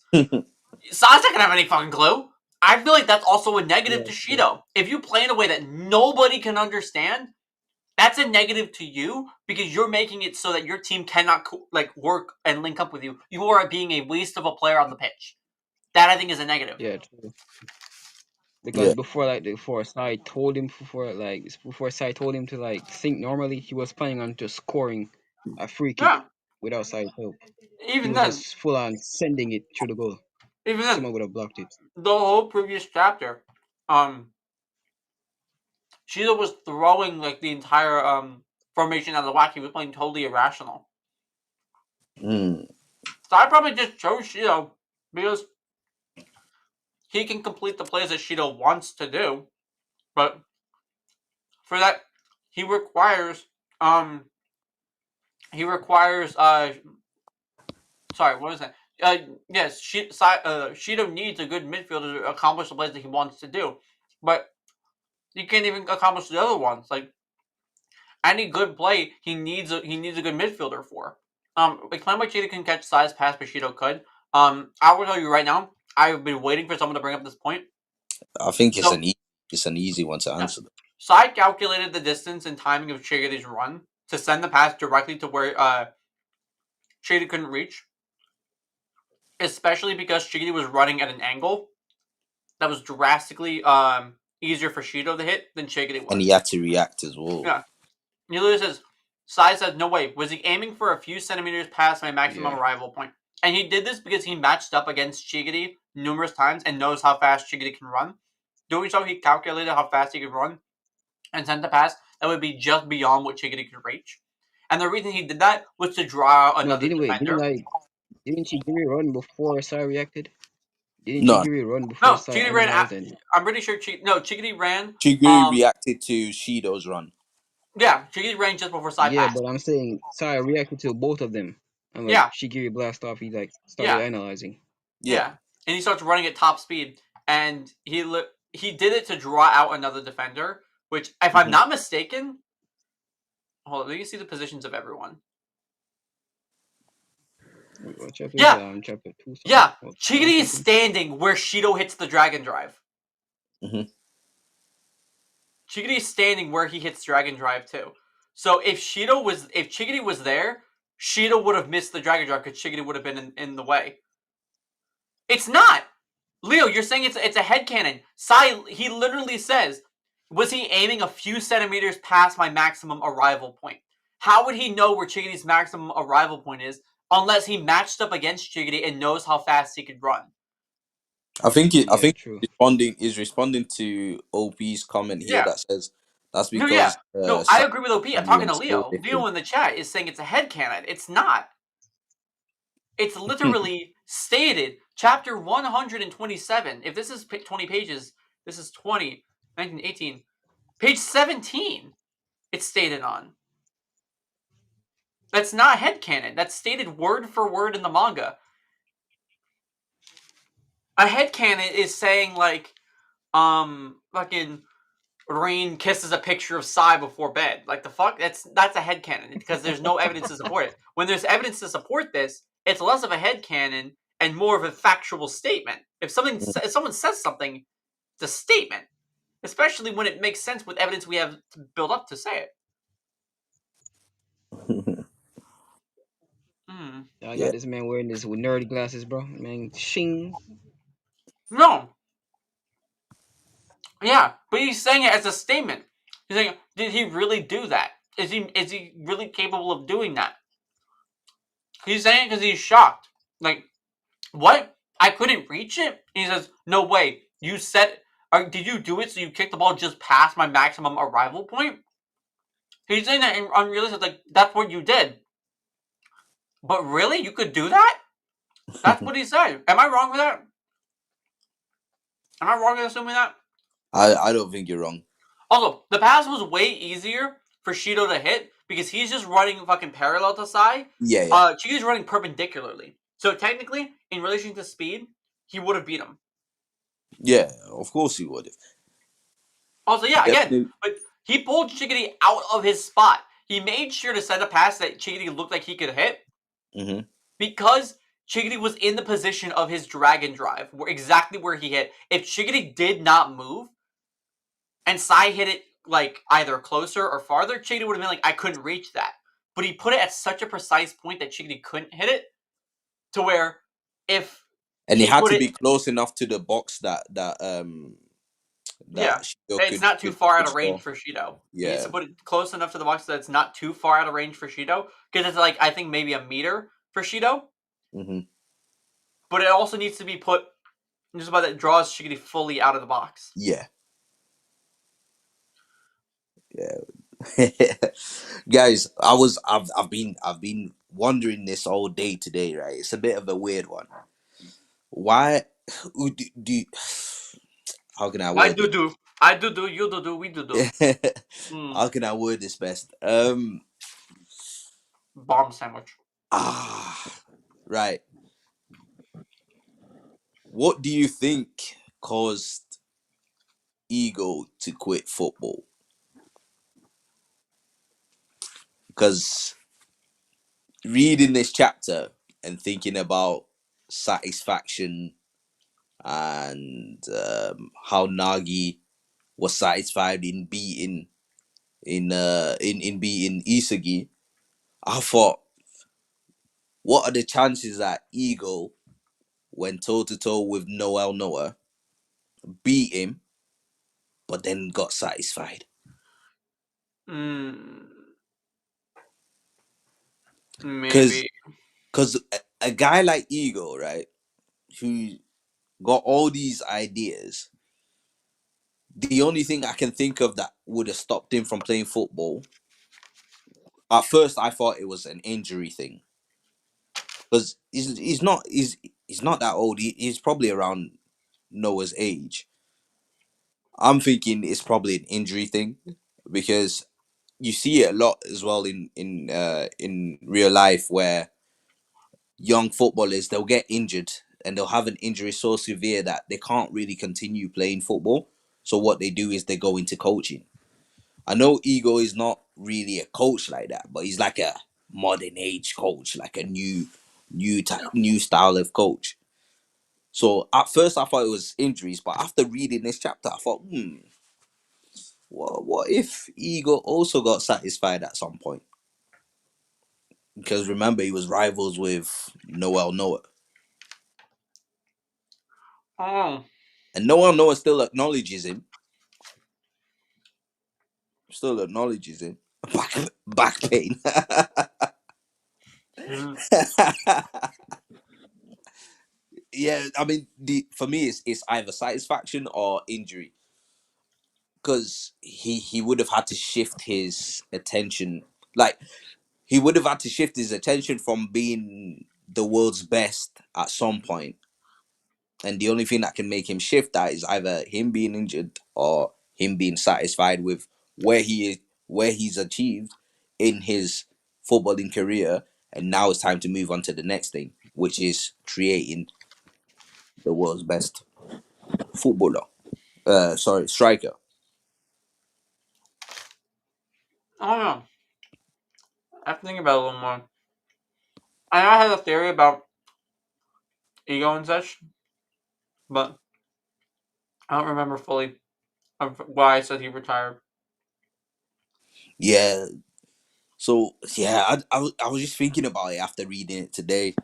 Um, but then again, does it make sense for Ego to be satisfied? Because now he's the guy that's literally trying to coach Japan into the best striker, Japanese kids into the best striker in the world.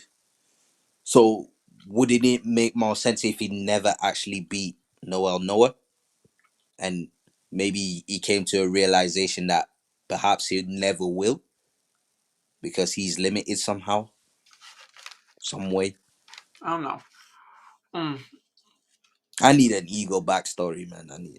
I need to see him, like what he looked like when he was younger, balling out. Because I can't see his current frame being a footballer, a basketballer maybe, but not a footballer. Yeah. Especially with the way he's built, you'd think that he'd have some kind of genius trait with how tall he is and lanky. It would Well, kind look of at that. He's a talented learner. Maybe a dribble, yeah. I know he's a maybe a talent, dribbling style like that. but his frame is like unusual for a footballer, unless it's changed after his retirement. And on top of that, it seems like none of the Blue Lockers actually knew who he was. whereas he was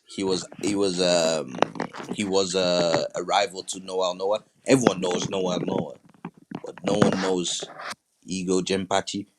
Yeah. Yeah, so Abigail says satisfaction would be an interesting point, like Yeah. seeing himself in Nagi, and yeah, maybe that's where his vim for Nagi comes from. Maybe he sees the Hey, old, fuck you. yeah, like he's like, maybe he sees the old him in Nagi and be like, bro, you would never amount to nothing. You disgust me. You're just like how I used to be. That type of vibe. And OP says, I think OG Ego played like a mix of Karasu and Isagi because his arms length, which that's sick. That's actually a sick idea. So he's using his reach to keep the ball, and then using his brain to play like Isagi. That'd be sick. But this is the thing. I can see Ego being like some sick dribbler, like a sick dribbler. Um, I can see him being a good goal scorer as well. But with the frame he has, man, it's a little bit. It's like I need to see that drawn out to actually envision him playing football because I Yeah. just No. can't do it. But yeah, that was I just I need to know who the hell taught Ego all these things. talented Maybe he learner, learned it himself. talented learner. Experience taught him. You know, Experience. but Maybe. so many points he brings up and so many things. Who the fuck taught him this? Or or what if Ego was actually not that good at football, but worked his way up? Maybe Hmm. that's why he knows so much about the failings and the what it takes to enter flow and all that stuff. Maybe it's because he had to work his way up.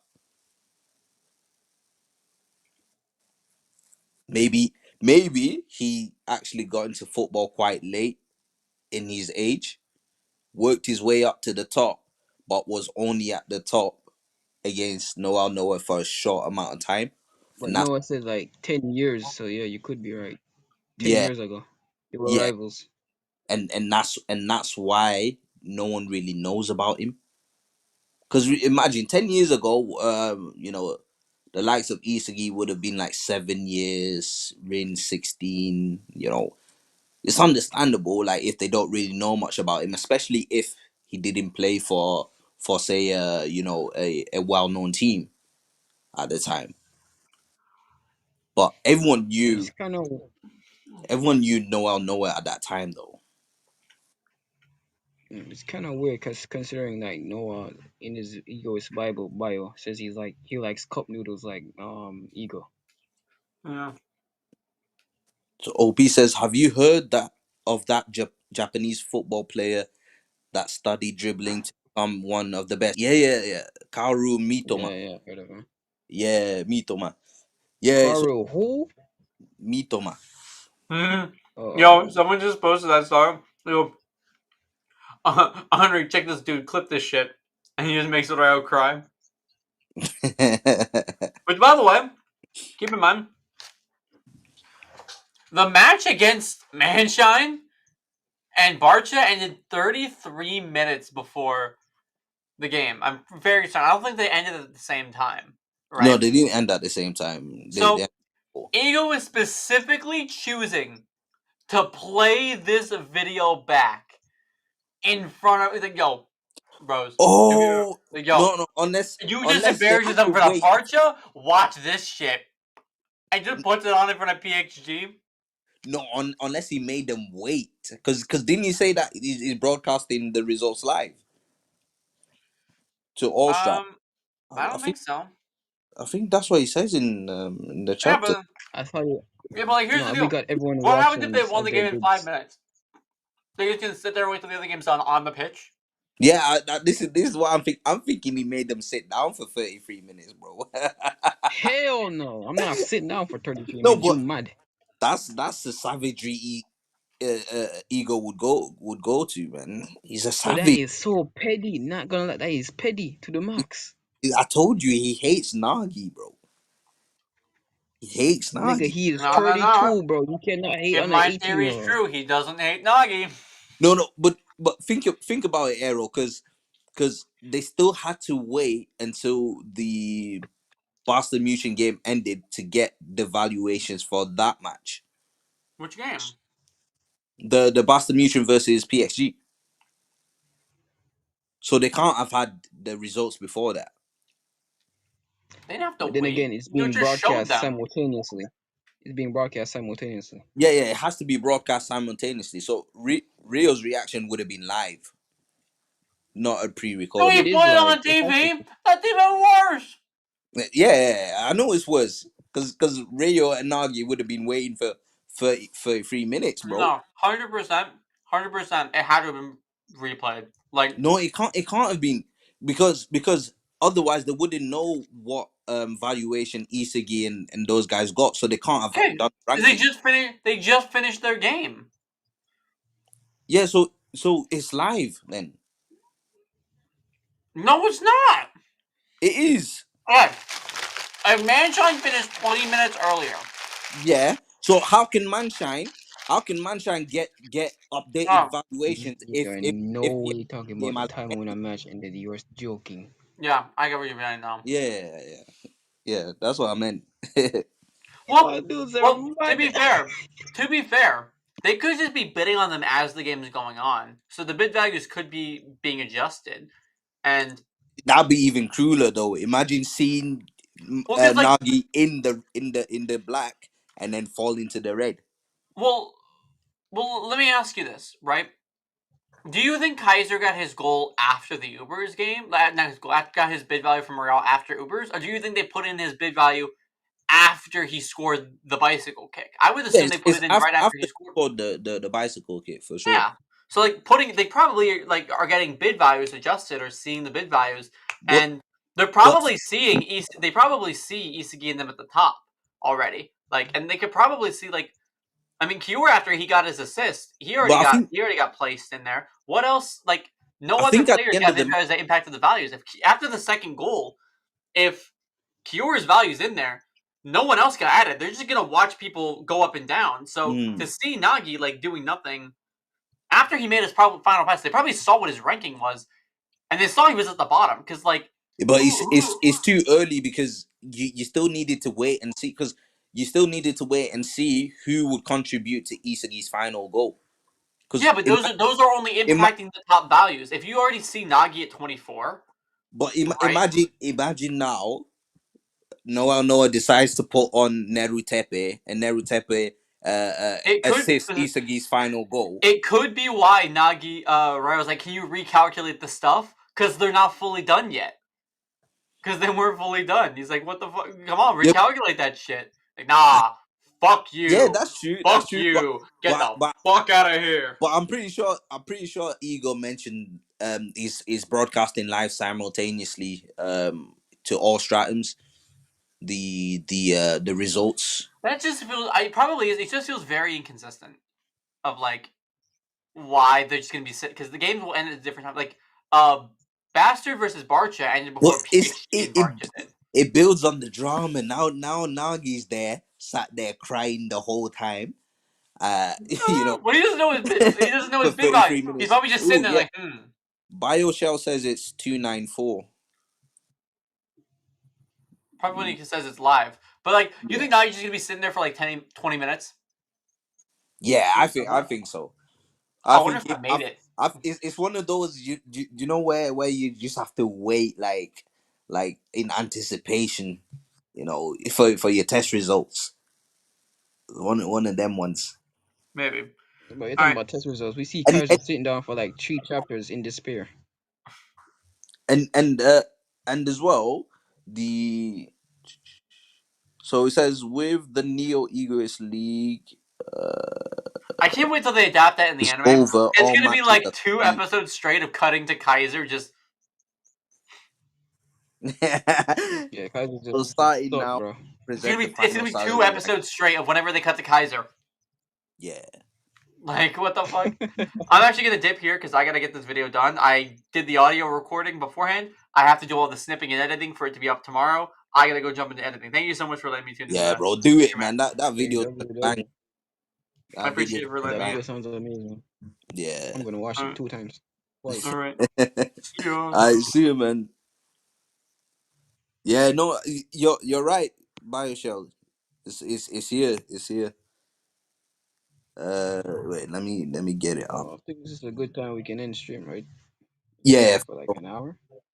yeah, for sure, for sure. Just hold on one sec. I'm just gonna read this out. I will Oh, yeah. announce the 23 players who, over the course of the NUL League, have won the split. Wait, one sec.